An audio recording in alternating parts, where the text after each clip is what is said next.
What is up, guys and gals? Welcome to episode number 147 of the Nonsense Review. That's right, we are the maximum possible score in snooker. I am your host, as always, Devon, and joining me equally as always is Rick. Hello, everybody. Yeah, that is actually a cute fun fact for the number this week. Yeah, hopefully Ronnie O'Sullivan listens to this episode. Could you imagine if Ronnie O'Sullivan, the snooker player, actually really liked Steven Universe? Yeah, also probably listened to us pissing ourselves laughing at the time that he fell through the non-existent table. That clip is legendary. I don't care what anyone... even he was laughing at it afterwards. It was so funny. But yes, if that didn't clue you in already, and the title didn't clue you in, we're doing something a bit different today. We're reacting to a bunch of Steven Universe fan songs. Today we've picked 6 songs that are all by Perfectly Vindictive, so we have got a bit of a theme. Yes, we do. Before we get into that, one more warning. This is an experimental sort of episode in that we've not done this sort of format before. Hopefully it will be good and decent, but if it's not, it's not. We apologise. There might be road bumps. Yeah. That being said, fans of the podcast probably already know this, but those of you who are new, and why wouldn't you be new? It's a new year. It's a perfect time to jump in. What we like to do before we actually do the review itself is talk about our weeks and the goings on in the wide universe. Obviously, we take Christmas week off, so we've actually got 2 weeks worth of news to go through, so I'm going to throw it to Rick. I had some friends over for my birthday day, and it was nice. The little boy is now getting more of a personality. Really likes when he gets to play with the train, and really doesn't like when he doesn't get to keep the train. What train is this? It's a little Lego train that we've had for maybe 5 or 6 years. Apparently it's like 40 quid to buy it online now because, they stopped making them, but it was a £5 when it was new. You could buy any number of them and just have a train however long you wanted, because you could make the main train, you can make a carriage, or you can make the caboose. So we got the main train and the caboose. Yeah, the most useless train in existence then. Yep. All it does is burns fuel to go somewhere. Burns coal, the most clean of energies. Oh yes, the most clean of energies, yeah. But yeah, that was nice. Other things that happened, I think you might remember that I chatted last time about my dad getting hearing aids. He's already lost one. Yeah, that sounds about right. He got tired of listening to people on Christmas Eve, took them out, and then one of them got aggressively tidied away. He did eventually find it in the bin after pulling out every single thing, including like manky slices of cucumber that used to be in a piece of gin. But yeah, he's finally found it, and I've told him to do what I do when using wireless earbuds, which is carry the case with you. So when you're bored of them, put them in the case and they start charging again. Do you know what? One of my favourite things is and I still to this day, I never bothered looking into it, but it sounded too perfect that I wanted it to be real because it was so dumb, of Apple releasing a special pair of wires to tie to your wireless headphones so you'll never lose them again, therefore defeating the fucking point. Yup. Again, I don't know if that was a joke. I didn't look into it. It could have been either way. I wanted it to be real because I wanted people to be that dumb. It sounds like something from The Onion. It does. Yeah. The other thing that happened in life is that, yes, it was my birthday, and yes, there was Christmas. And fuck all happened on Christmas. However, the most interesting birthday present I got was actually from you, and that was Hades. I've started it, and the one more run syndrome is strong. Oh, it's bad. It gets easier for you, Rick, because when you first start, especially if you're completely new to the game, so you don't have a grip on the mechanics, each run takes about, if you're lucky, you might make a 15-minute run, because, you're just dying that quickly, because you're still getting up, the base level upgrades and different weapons, trying out new things, you're still trying to get grips to it. Later on, once you know what you're doing, a run can take 20 plus minutes, and then it stops being run more run, because you finish a run, you beat the run, and you go, I want to do another run, but I've got to be somewhere in half an hour, and I can't guarantee my build is going to be good enough to get me through the game in less than half an hour. Yeah, these are very short runs when I'm first starting out, because I've still not beaten Meg. Oh, okay. So I'm very new. Have you tried any of the weapons other than the sword? I've tried all of them apart from number 6. There will be a weapon when you pick it up and you go, this is the weapon that if I'm struggling and I need a win, I will pick this weapon. Yeah. So the ones that I've kind of vibed with, I blame it mostly on what I picked up as a boon, but the shield and the spear, I got a really good boon with them starting out, and that just happened to make them really OP early on. Yeah, so the shield is the weapon that got me my first clear. Sure. Yeah, you can just go around Captain America-ing everything because who cares about the regular attack when your when your power attack is throw? Other things, there was an Ultimate Muscle trailer that's dropped. I've not watched this. I wasn't really someone who really cared about Ultimate Muscle when it was new, but it's the kind of dumb, silly wrestling thing that might be fun to watch. I watched the trailer because Aizawa knows that I like it, and he's probably the one who linked you as well. Yes. The trailer tells us a sweet fuck all, but my exact words when I watched it were, "This is the dumb, over-the-top shit that I want." Yep. I still remember some parts of the show because, you know, it was on like after Dragon Ball Z, and we're saying Ultimate Muscle here because that's what it's called over here. It's Kaneki Man for the weeaboos amongst us. And the last thing I've got to talk about is Vidal987. He's the programmer and, in quotes, father of Nero-sama, the AI VTuber. He gave out a code for a free plushie on Christmas Eve as a nice little Christmas Eve bonus to one of his fans. Except it wasn't single use. Oh no, did the fan just give it out to loads of other people? Nope, he gave it out on stream, so the idea was the first person that put it in gets the thing. Oh. He ended up having to cancel 5.2 million plushie orders. Yeah, like there's okay, that's clearly an error on the guy's part, but at the same time, fuck, it's like Pepsi wears my jet. That was never intended. Yeah, apparently put him $150 million in debt. Yeah, it fucking would do. Until he cancelled the orders. He then issued another code, which was meant to be multiple use, which is for 10% off things in the store. Yeah, you see, that's like, I feel slightly bad for the guy because he tried to do a nice thing, and then people immediately discovered that anyone can. Well, it wouldn't even have been people doing it for hours, because if everyone watched, let's say there was, I'm pulling them out my arse. Let's say there was 10,000 people watching live. If all 10,000 people opened another tab and put that in, that's already 10,000 people who would have just claimed it, just assuming that they were the first one anyway. Yes. Like, it's one of those. Like, if you have a code like that, then yeah, someone will try and claim it, because that's the whole point of it. The whole point is first person gets it, the first person wins, and that's Merry Christmas to you, that one lucky viewer. Everyone has a right to try for that. Yeah. Although clearly, with the amount of orders that you mentioned, obviously people were doing it long after the fact as well, or potentially dummying accounts and just ordering free shit because, oh look, I can get like 10. Yeah, I can get 10 of these. This is the day that we put him into debt. Let's have this as a souvenir, and then put it on eBay 2 years later. But yes, that's about it for things that I saw out in the wide world, which is not very much because I closed myself off over Christmas pretty much. How about you? How's your week been? How's your fortnight been? How's your Christmas been? Christmas, I'm glad you mentioned it. I got some goodies. My brother got me some, they're Gundam kits, but they're Digimon flavoured. Ah, yeah, sweet. So I'm quite chuffed with that.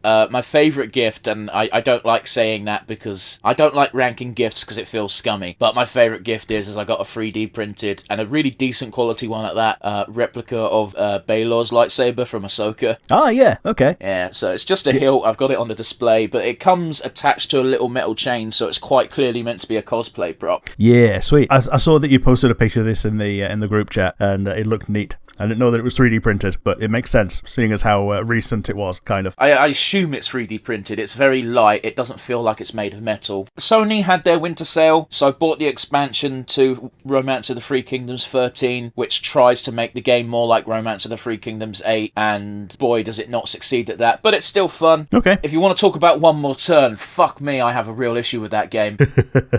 Yeah, the Steam sales also started, and I've not seen anything that's on there that I have to buy. I've been like that for the last couple of Steam sales. I think I'm finally immune. But then again, I also have a 300 game long wish list, so whenever there's a sale on, I just sort by discount price, and I just go, is anything above 60% off? No, I'm not buying fuck all. I've got a wish list of like 4 things, and one of the things I've seen is currently 70% off, and I still might not buy it because Baldur's Gate 3 is out, and this was basically the first game that they made a 5th edition game, and most of the subclasses are just homebrew stuff that they've made for that game, because the things that were free to use back before the open game license got overturned was not very much, so they got those and then some homebrew stuff, and apparently it's an alright game, but it's not Baldur's Gate 3. So is it a different company, or is it Larian doing something? You didn't really specify. It's a different company. The game is called Solasta Crown of the Magisters. Okay. It looks okay. Very often goes on some kind of sale, but I don't think it's ever been 70% off, so I'll give it a peek, see if I actually obviously still fancy it. In movie news, I watched Godzilla -1 yesterday. Okay, was it good? That was a damn good movie. Yeah. So I knew very little about what was going to happen before I went in, but from the brief glimpses I got from the trailer, I assumed what they were doing was they're making Godzilla the first Godzilla movie, but with 2023, assets. And I watched that movie, and that's pretty much what they did. So if you've never watched the OG Godzilla, this is pretty close, but with an updated style, so therefore you might be able to get into it easier. Okie dokie. I think the biggest complaint I have is some of the shots from Godzilla from the side while he's just walking look very jank. Ah, fair enough. I don't know what was up, because Godzilla looked just good in this movie, but some shots the CG just looked like it was running at 20 FPS in a otherwise 60 FPS film, if that makes sense. Sure, yeah. Like, look stop motion in something that's not meant to be stop motion. Not quite that bad, but, there was something off, and I don't know if it was a purposeful stylistic choice, or if it was just whatever technique they were using just didn't come off right. It's a depressing movie, because again, it's Godzilla. There's always been a fundamental message in Godzilla, even when he's just a big goofball fighting other alien monsters, but really hammers home the anti-war message that Godzilla started with, Yeah, and has always had, and people, whenever they bring it up again, people go, "Oh, Godzilla's gone woke." No, it hasn't. It's always been about this. When Godzilla fought the giant sludge monster, yes, it was a wacky, funny, stupid fight, but it was also a message about, hey, maybe we shouldn't pollute the rivers. But, some people just see two giant dumb monsters fighting, and that's all they want, and that's fine. On that note, this movie did a really good job with the human story, and I have to point that out because Godzilla's been dropping the ball with that lately. Yep. There were points in this movie where I wanted to cry because it was just upsetting and depressing, and it's just something. The legacy movies, they've just dropped the ball every time with the human side of things. I've not cared about any human in the Western films. I mean, yeah. But yeah, you ready for some news? Yeah, let's go. Kazuya Mishima has officially rejected his Japanese heritage. Oh? In Tekken 8, they released a bunch of stills, which were like little character bios of some of the characters, and Kazuya's nationality reads as none, formerly Japanese. Rejected. So fair enough. I don't know what the fuck that's about, but it might be an interesting story thing, or it might just be a dumb detail. He's the devil, it's fine. In other video game news, Infinite Wealth, which is the next Yakuza game, the developer has straight up said the main story is meant to take about 3 to 4 days without sleep. So anyone who plays this game, take your time. Please don't try to rush it. You can't.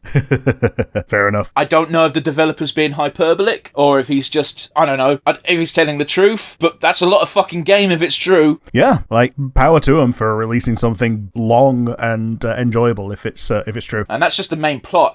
He literally stressed that that's just the main plot. That's not all the goofy side shit as well. Digimon, Rick. Yes. They were teasing some things for a while, and video game fans were getting really excited. Movie fans were getting excited. What's the announcement going to be? It's a webcomic. Better than nothing. It's better than a fucking pachinko machine. Not by much. Hopefully it's going to be free. I don't know. It might be free. Well, for a webcomic you'd hope so, but yeah, I can see them also wanting to try to charge for it. There are plenty of webcomics that are locked behind paywalls. Yeah. Rick, in a weird fucking turn of news, China might just be leading the charge against gacha games. Oh boy. China's straight up said, this is what we're going to do. Here's the two main takeaways, because there's a lot to read here, so I'll just do the two mains. And these are such serious changes that they are intent on making that it's already impacted Honkai Star Rail, which is the fucking space Genshin. Yeah. You will no longer be able to release a game where you have to play the game every day to get rewards. So your game can't have dailies. You can't make players play your game every day to get small rewards to encourage more playing, because that's fucked. The other thing they've said is, if you have a gacha system, you must have an option to buy the thing outright. Okay. Me and a friend were discussing this literally yesterday, so pulling numbers out my arse here because we don't have numbers. Like, let's say they release a new fantastic character we'll use Honkai as an example, and they're like, each 10 pull is £10. You can buy the character outright for £40, and you don't have to pull on the gacha. That sounds cheaper than the pity rate that they normally put in. But here's the thing, is like, I think this might actually be a pretty good way of combating the whole gacha crack thing, because one, whales will just throw £40 at something happily because they're used to spending thousands of pounds without a care, and people who might be tempted to roll on a gacha might look at the individual gacha price and then look at the complete I want to buy the thing outright price and and go, that's a lot of money, £40 for one thing. And they might actually be able to, because they can actually see the full amount they'll spend on it, they might just go, well, that's not worth it, is it? Because that's one of the problems I think gacha people have when they throw money at a gacha, is they don't quite understand how much money they're pissing away. Yeah, as soon as it's spent, it's gone. So it's not real money once it's spent. Another part of it is, I've seen this in nearly every game that I play, that they don't use the symbol for the currency. They will, like for pounds, they will just put GBP. Yeah, that could be a subtle mindfuck type thing. Yeah, once it's something that's not the currency that you use as a symbol that you've grown up, like, used to, it suddenly becomes another kind of meaningless currency within the game, of which there will be many. Oh yeah. Yeah, it's a mindfuck, and yeah, they should have to put it as pounds 10 or pounds 30 or whatever. Yeah, I get you, man, I get you. But yeah, I don't know about you, Rick, but of all the countries to lead the charge on this, I wasn't expecting China. Okay, Belgium did their ban, but nobody seems to be following them on that. So yeah, basically, it's just fuck you. If you live in Belgium, you just can't play games that your friends still can. Yeah, which isn't a problem for like gacha crap games because they're trash anyway, but that includes stuff like FIFA because they still have their Ultimate Team mechanics. Yeah. Rick, we're not a political podcast, but let's talk politics for a minute. What's happened? In America, on Christmas Day, it might have been Boxing Day, Joe Biden and his administration released a blanket, unconditional pardon for those convicted of simple possession or use of marijuana on a federal level. Okay,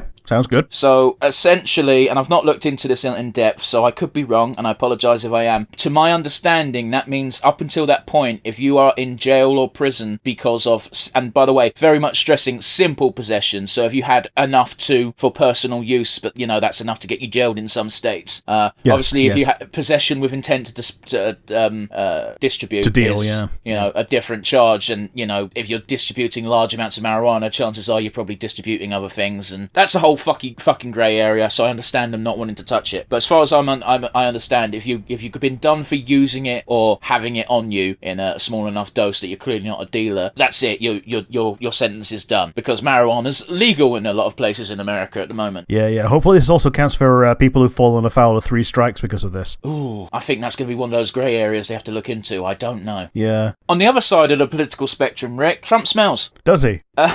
Oh, this is the dumbest shit ever. So, a Republican reporter went on record as saying that when he interviewed Trump fucking stunk, and he's surprised no one ever brings this up when talking about Trump. So, cut to the Republicans against Trump putting out a massive political statement and running it across the country of, Trump smells, you don't want a president that smells. To which Trump's team comes out and says, actually, what happened was the interviewer in question farted and he smelled his own fart. So, what's happening with the Republican Party right now is literally...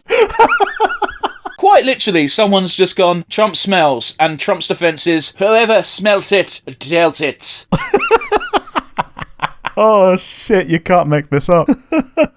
It's very weird, isn't it? Yeah. Oh, boy. I want to bring up something very quick that is slightly serious, but only to me, probably. Okie dokie. I just want to point out that Stephen Fry has made some comments this week, which I'm not going to repeat, you can Google it and look them up, that I am very disappointed to hear come from Stephen Fry of all people. And the only reason I'm bringing this up is because earlier in the year, Rick, you might recall, we did a segment during Pride Month called Looking at the Rainbow, where we gave an award every week to members of it. And I gave him my award for just being a generally nice guy who happens to be a part of the rainbow. And I wish to officially retract that reward because turns out he's a prick. Fair. Not good, but fair. Speaking of pricks, Jonathan Majors was found guilty on 2 out of 4 counts, including reckless assault on his ex. Disney immediately dropped his ass. Yeah, I forgot that this was recent. Yeah, so we also just finished watching Loki, and I kind of enjoyed it. But yeah, it's weird that... How fucked is it now, story-wise? It comes to its own end. Okay, so whatever Kang shows up in Loki, I assume, is dealt with. Essentially, they basically close the loop on that version of him, so whatever else is going to happen in future is just going to happen in future for whatever reason. But there's actually a reasonable argument for maybe dropping Kang from the MCU after this. It's one of those where like they can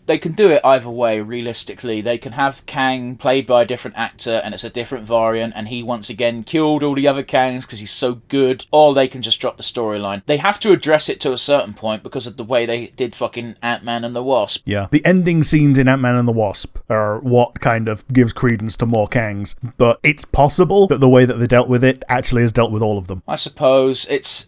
The multiverse shit is dumb for many reasons, not least because, you know, every time you do a villain now, it's like, yeah, but the villain's not really dealt with because there could just be another version that pops up later. Yeah. Rick, what are we doing today? We're doing Steven Universe songs. We're going to start with Stronger Than You featuring Laughis. 3, 2, 1, and go. So yeah, pretty fucking ballsy, just straight up going like, let's do... we'll start with a parody of the best Steven Universe song.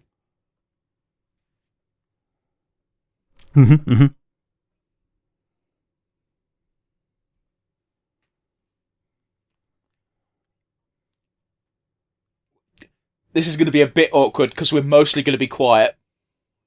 Yeah. Yeah, we're mostly going to be just listening to it.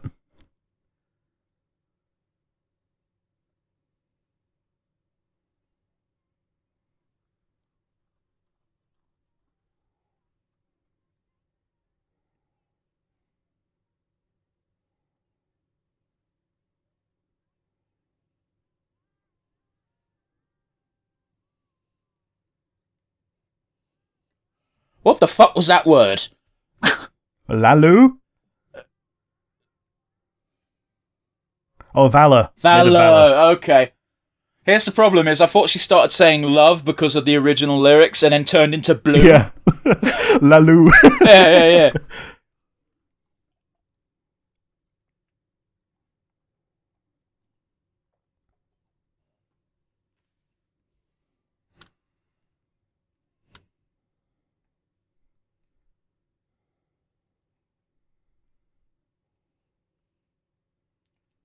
Here's the thing, having watched 5 seasons of Steven Universe, we know Lapis is arguably the strongest non-diamond. Yes. Yeah, almost certainly. As a single gem. Yeah,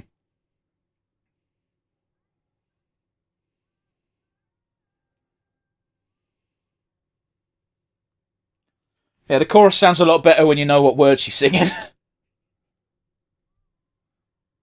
It does, yeah.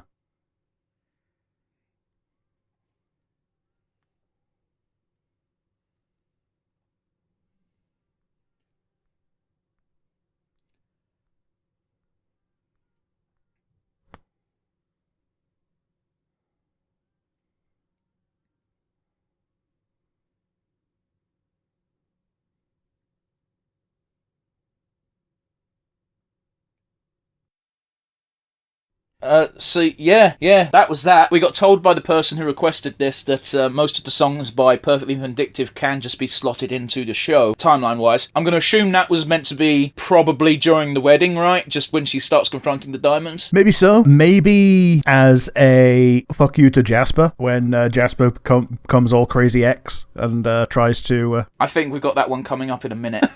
Okie dokie. Here's the thing is I'm also using the screenshot as a bit of an example as well, because that looks like it's from that scene. Sure. Reasonably also, it could just be from when she was more or less just introduced and is very definitely a refugee. No, I don't think so, because it sounds too combative. Yeah, I get you, because she didn't want to fight until she kind of really had to. Like, I don't think she actually fought legitimately properly until that diamond scene. Yeah, like the only time that she fought before that was when she was fighting the gems and handing them their asses when she was still cracked. But yeah, I think that sums up our thoughts pretty well. On to the next song, Rick. Yeah, we got Roses and Blossoms featuring Pearl. 3, 2, 1, and go. Sounds like fucking Undertale music straight off the bat. It does.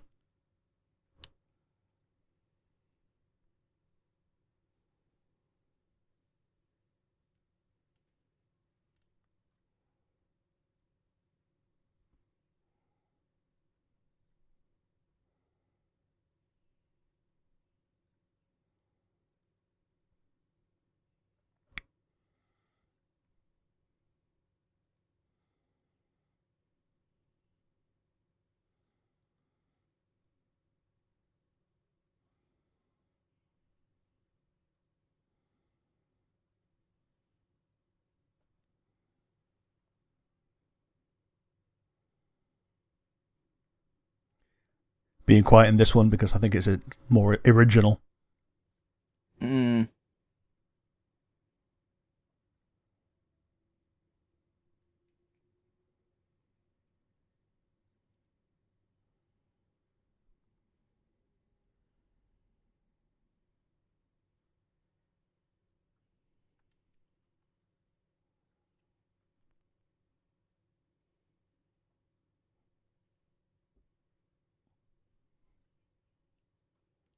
Just yet another fucking reminder that Pink Diamond / Rose Quartz was a bastard. Yes. Yes. And Pearl knew. I don't think she did.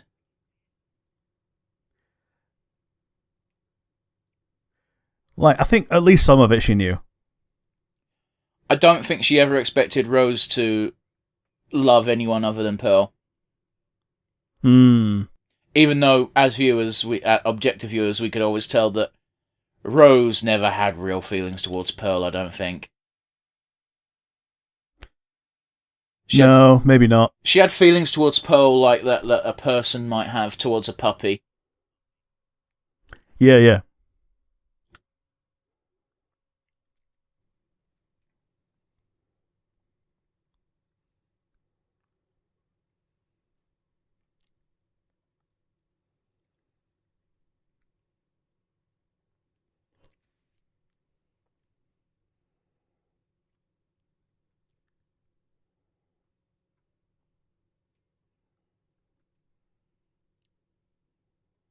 It's a parody of a song, I suppose.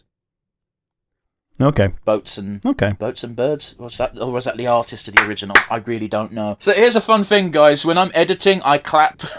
I clap so I know certain points to stop and actually look at. I did a dumb thing just there, which I'm not going to be working around because I decided to clap while I was still talking.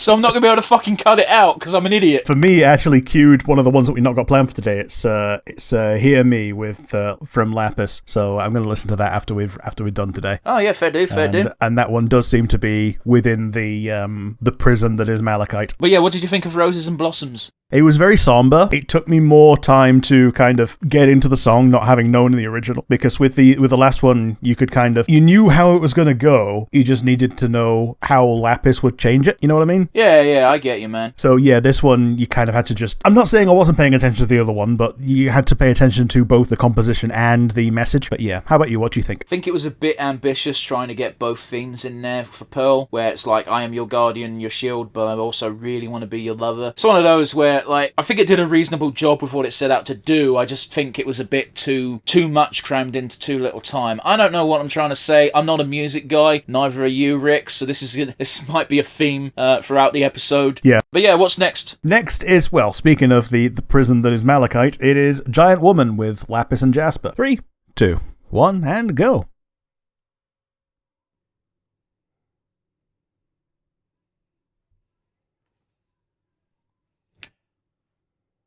As if Jasper ain't already fucking hench already. Yeah.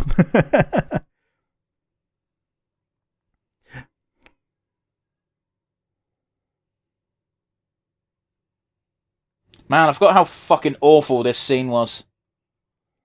Yeah.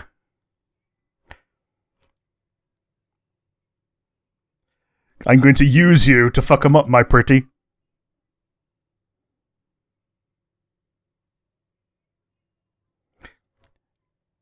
Ooh, you might even like being together. Oh boy.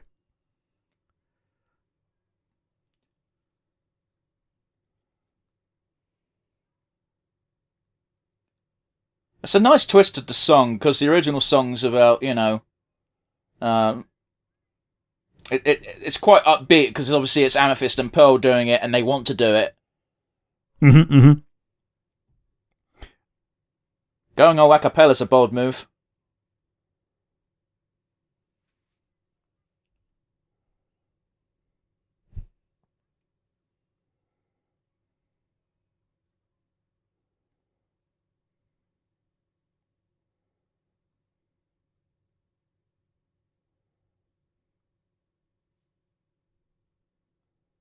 Yeah, Lapis getting her own back. Yeah, that was... Boy. It was dark and uncomfortable, but I kind of dig it. Like, the lyrics in the first half of the song are awful, because of course it is. It's Jasper trying to convince Lapis to fuse, and it's not even trying to convince, it's... the lyrics are very clear. You fuse with me, or I fucking lock you up and you don't get to do anything. Yeah, it's I have decided this is how it's going to go. And I'm as much taunting you as I'm taunting my opponents. It's uncomfortable, and it's meant to be. Come to think of it, the a cappella switch is clearly, in hindsight, the switch to Lapis's point of view during the song. Because I almost forgot that the whole reason Lapis agreed to fuse wasn't because she wanted to help Jasper, it's because she wanted to tie herself down at the bottom of the ocean. Yeah, she wanted to be useful to people that she'd grown, like, slightly close to by stopping Jasper, yeah. Yeah, heavy stuff. But yeah, that was a song. Rick, what have we got next? Next one is Crazy in Love featuring Sardonyx. Now, I do actually know this song. So, 3, 2, 1, and go. I don't know the song this is based off of. Fuck me, that's so much louder than the other ones.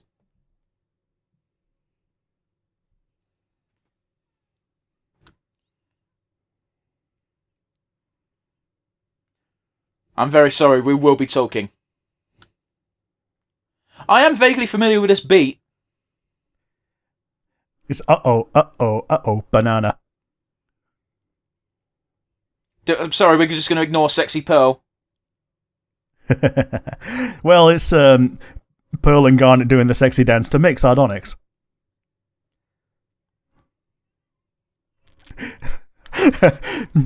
Just watching Steven mouth off giant woman.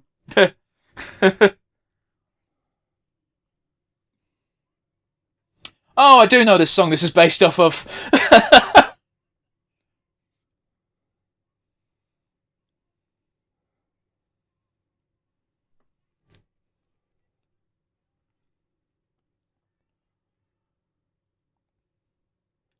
It makes some sense, because Sardonyx is at the end of the day a showgirl. Yeah. Yeah, the beat fits her.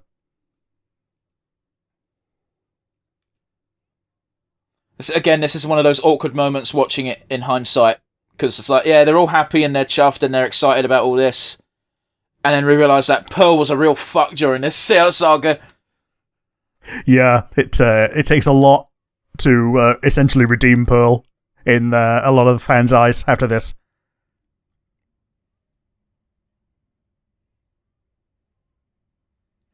God damn, I forgot how fun the weapon fusions were. Yeah.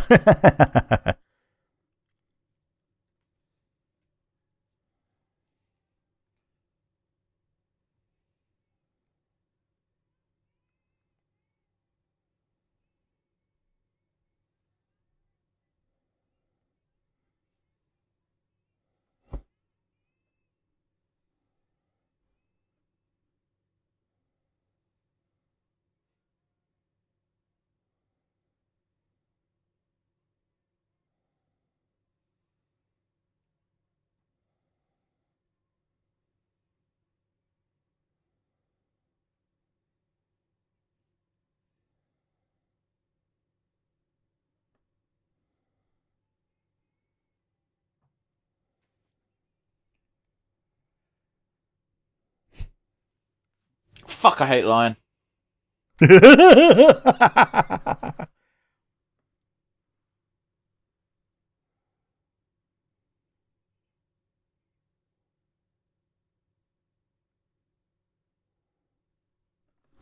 I liked that. That was a nice little twist on a song that I already knew. Part of the benefit also was the Brian Ferry Orchestra did the not ragtime, the Showtime version of the backing track. Yeah, I liked that. How about you? I don't know. I don't think it's the best one we've listened to today. I'll put it that way. Nothing inherently wrong with it. It's just I couldn't really appreciate it because it was just I couldn't. I don't know what it is. It was a very fast-paced song, and I think that kind of fucked it for me. Okay. Well, the other thing is we were also kind of focused a little bit on our memories of the Sardonyx arc. I think that's definitely definitely part of it. I was getting very distracted by the visuals as opposed to the song itself. I didn't really appreciate much of the lyrics. The few lyrics I did get, it sounded very much like, while it was Sardonyx singing, it sounded like it was more from Pearl's point of view, you know? I don't know where the song's meant to fit in the time-wise line of things, because if this was set during the bits we saw, it doesn't make sense for Garnet to be too hyped. I think they dropped the ball a little bit by showing the later bits where obviously Pearl has been manipulating Garnet, as opposed to the early bits where they're actually pretty happy to work together right now. Like, the way that it ends is the way that it ends the first time they fuse on screen. But even then, saying that, like, it's literally like the start of the next season, they just fused with, like, into Sardonyx for funsies. Yeah, they get over it. Well, because they're trying to explain Smoky Quartz to Steven. Yeah. Here's another one that the last one, the one that we did before this, was actually the first of the ones that we picked that had animation, because the first two were just a still picture. This one, there's probably a bit more Sardonyx to deal with, so there was more source material to like make into the video. With Malachite, you've only got the bit where she fuses, because everything after that is fights. Yeah, I suppose. I don't want to be too down on a fan creation. Like, it wasn't bad by any stretch. It just didn't click with me as all. Sure. Yeah, I think the fact that there was more source to pull from is what made it feel a bit off in terms of what scenes were shown. Maybe. Let's not dwell on this any further, Rick. We need to bang them out. What's the next one? Yeah, the next one is Everybody Wants to Rule the World, featuring Jasper. 3, 2, 1, and go. That's a fucking nice bit of piano to start. It is.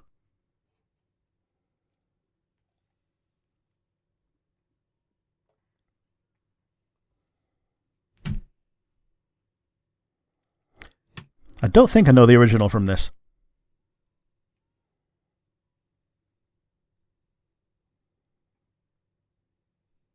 Come to think of it, Jasper didn't get a song during the show, did she? I don't think so.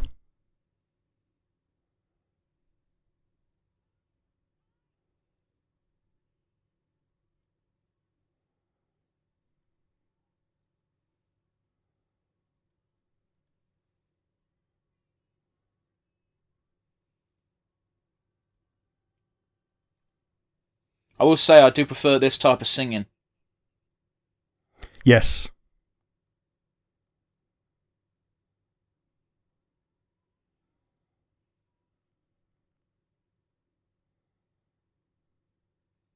Man, this fucking image that they chose for this, she looks fucking evil. Yeah, like absolutely unhinged.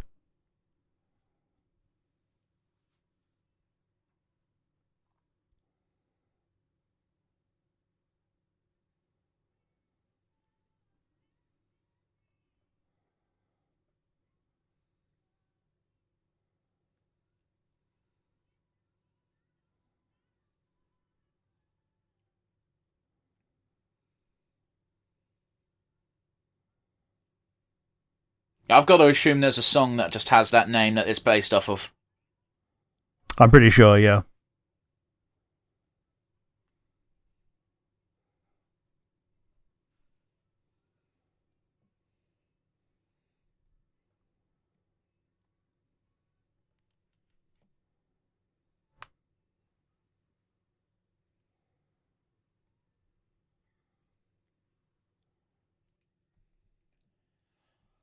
I've got to give Perfectly Vindictive a bit of credit here, because some of these words don't sound like they should fit into this beat, and yet she's crafting them towards it all the same.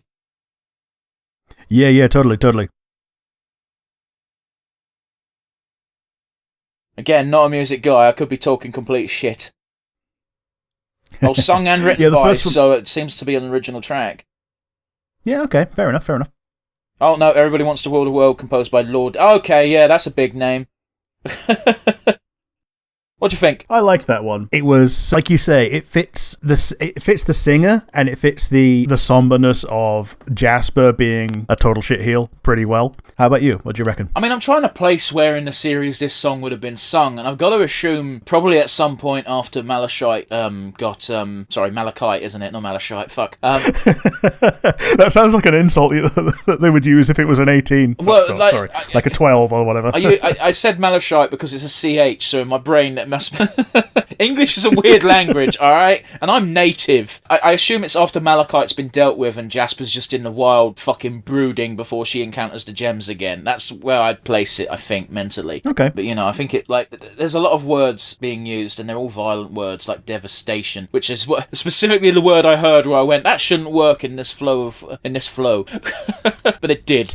So what the fuck do I know? I liked it. I think just in general, I like slower paced songs where you can appreciate the lyrics. Yeah. It was more about the lyrics than like the beat or anything like that. Yeah, I think we're going to reference a Sardonyx song. Like, it was very a ragtimey song, and those have to be fast and upbeat. And it fits Sardonyx, don't get me wrong. It's just a bit difficult to follow. Yeah. If you're thinking of like ragtime songs, you can't do very much better than Spinell's opening song. But yes, Rick, we're on our last song. Do you want to do the honours? Yeah, this is the newest one of the ones that have been made. This is Everything Stays. 3, 2, 1, and go.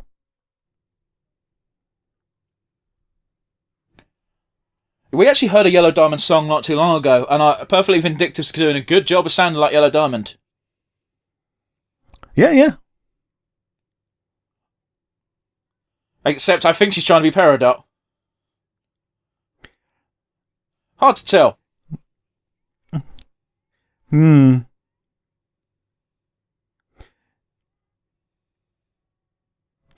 it seems to be more of a Peridot song, yeah.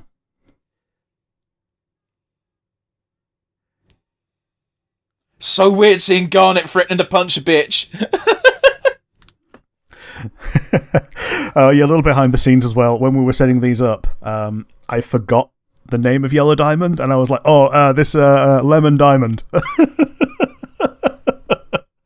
That was short but sweet. I liked it. It was a pretty good Peridot song. I think it was an okay song, yeah, for sure. Probably harmed by the fact I didn't actually know what perspective we were meant to be listening to it from. But, it had a nice beat. It's hard to appreciate such a short song, I'll put it that way. Fair enough. Like, it fits into episodes very well. It kind of also helps when you've got a short episode, when you've got a short song that doesn't dominate the entire episode, Yeah, I kind of get you. But yes, today we're going to do the wind down a little bit differently. We discussed each song individually as we reached the end of it. So we've got two things to discuss at the end of the episode, and that's, our usual awards. So we're going to deal it out as least favourite song and favourite song. So let's do the least first. Rick, out of the 6 we listened to, which was your least favourite? I might go with Roses and Blossoms because it was the one that you had to kind of... I had no connection to the song before, so I was focusing on both the song and the content. So just as a personal failing, that's the one that I'm putting as my least favourite. How about you? It's going to be Crazy in Love with Sardonyx. It wasn't a bad song by any stretch of the imagination.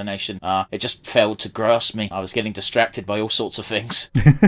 Sure. But yes, let's do the actual crowning moment. Let's give some props. Out of the 6 songs we listened to today, Rick, which one was your favourite? I think it was Giant Woman, because it was the one that told the best story in the best way, I believe. Also, it used the visuals very well to show the transition between the Jasper part and the Peridot part, and then back into, oh boy, yeah, this is Malachite, you thought you were going to be under control. There you go. So yeah, how about you? What was your favourite? I think out of the 6 we listened to, I think Everybody Wants to Rule the World featuring Jasper was probably my favourite listen. Certainly the one that went by the easiest. I feel like we also spoke about it quite a bit once we finished. That was also pretty high up there. I think the only downside for that song in particular was, again, I have no idea where to place that timeline-wise in relation to the show. But, it was a good song. I like the beat, and I suppose liking the beat is more liking Lord A. But yeah, that does it for today, guys. Thanks for joining us on our New Year's episode. It's a new year, 2024. Fuck-a-doodle dandy. Join us again next week where, well, we're doing a similar sort of theme, aren't we? But we're doing 2 things this month, and it'll become clearer next week. But until then, got the comment section down below on YouTube. Alternatively, you can send an email to nonsensereviewuk@gmail.com. Once again, that is nonsensereviewuk@gmail.com. Yes. So yeah, as I said, join us again next week, guys. Bye! Ta-ra!